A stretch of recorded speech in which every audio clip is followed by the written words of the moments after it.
ಸತ್ಯಕ್ಕೆ ಪೆಟ್ಟು ಬಿದ್ದರೂ ಅದು ಸ್ಥಿರವಾದದ್ದು.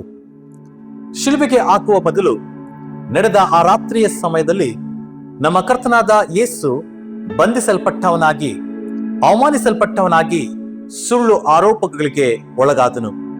ಆಗ ಅಲ್ಲೇ ಇದ್ದ ಓಲೆಕಾರರಲ್ಲಿ ಒಬ್ಬನು ಯೇಸುವಿನ ಕೆನ್ನೆಗೆ ಹೊಡೆದನು. ಅದಕ್ಕೆ ಯೇಸು ಈ ಗಂಭೀರವಾದ ಮಾತನ್ನು ಹೇಳಿದನು, ನಾನು ಮಾತಾಡಿದ್ದರಲ್ಲಿ ಏನಾದರೂ ದೋಷವಿದ್ದರೆ ಆ ದೋಷ ಇಂಥದ್ದೆಂದು ಸಾಕ್ಷಿ ಹೇಳು.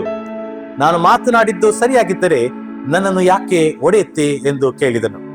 ಯೋಹಾನ 18:23. ಇಲ್ಲಿ ಒಂದು ಅದ್ಭುತವಾದ ಸಂಗತಿಯನ್ನು ನಾವು ಗಮನಿಸಬಹುದು. ಯೇಸು ಕೋಪದಿಂದ ಪ್ರತಿಕ್ರಿಯಿಸಲಿಲ್ಲ, ತನ್ನ ಶತ್ರುಗಳನ್ನ ಶಪಿಸಲಿಲ್ಲ. ಆತನು ಕೇವಲ ಸತ್ಯವನ್ನ ಕೇಳಿದನು.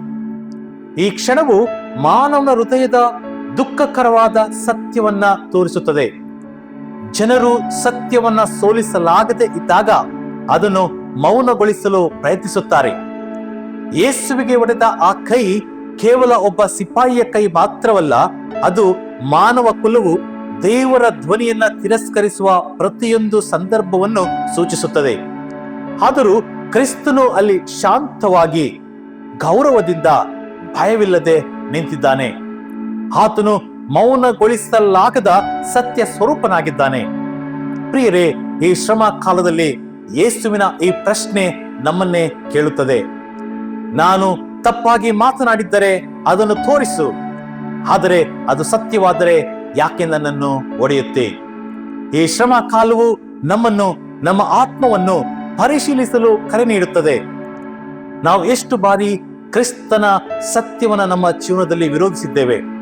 ನಮ್ಮ ಪಾಪಗಳ ಮೂಲಕ, ನಿರ್ಲಕ್ಷ್ಯದ ಮೂಲಕ, ಬದಲಾವಣೆಗೆ ಸಿದ್ಧರಾಗದೆ ಹಠದಿಂದ ನಾವು ಎಷ್ಟು ಬಾರಿ ಆತನನ್ನು ಹೊಡೆಯುತ್ತೇವೆ. ಆದರೆ ಇಲ್ಲಿ ದೇವರ ಕೃಪೆಯ ಮಹಿಮೆ ಇದೆ. ನಮಗಾಗಿ ಪೆಟ್ಟು ತಿಂದ ಆ ಮುಖವೇ ಇಂದು ನಮ್ಮ ಮೇಲೆ ಕರುಣೆಯಿಂದ ನೋಡುವ ಮುಖವಾಗಿದೆ. ಕ್ರಿಸ್ತನು ಪೆಟ್ಟನ್ನು ಸಹಿಸಿಕೊಂಡದ್ದು ನಾವು ಕ್ಷಮೆಯನ್ನು ಹೊಂದಲು, ಅವಮಾನವನ್ನು ಸ್ವೀಕರಿಸಿದ್ದು ನಾವು ರಕ್ಷಣೆಯನ್ನ ಪಡೆಯಲು. ಆದ್ದರಿಂದ ಈ ಶ್ರಮೆ ಕಾಲದಲ್ಲಿ ನಾವು ಸತ್ಯವನ್ನ ಹೊಡೆಯದೆ ಸತ್ಯವನ್ನ ಕೇಳೋಣ. ಅದಕ್ಕಿಂತ ಮುಂಚೆ ಪಶ್ಚಾತ್ತಾಪ ಪಟ್ಟು ಶಿಲುಬೆಯನ್ನ ಅನುಸರಿಸೋಣ. ಯಾಕೆಂದರೆ ಆ ರಾತ್ರಿಯಲ್ಲಿ ಪೆಟ್ಟು ತಿಂದ ಯೇಸು ಅದೇ ಕರ್ತನಾಗಿ ಪುನರುತ್ಥಾನದ ಮುಂಚಾನೆಯಲ್ಲಿ ಮಹಿಮೆಯಿಂದ ಎದ್ದು ಬಂದಿದ್ದಾನೆ. ಆಮೇನ್.